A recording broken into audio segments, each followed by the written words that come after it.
చక్కని సీతకి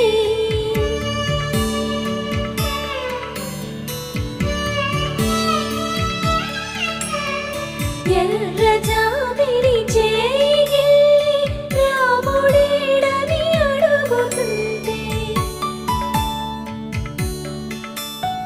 చూడలేదని పెదవి చెప్పే చెప్పలేమని కనులు చెప్పే నల్ల పూసై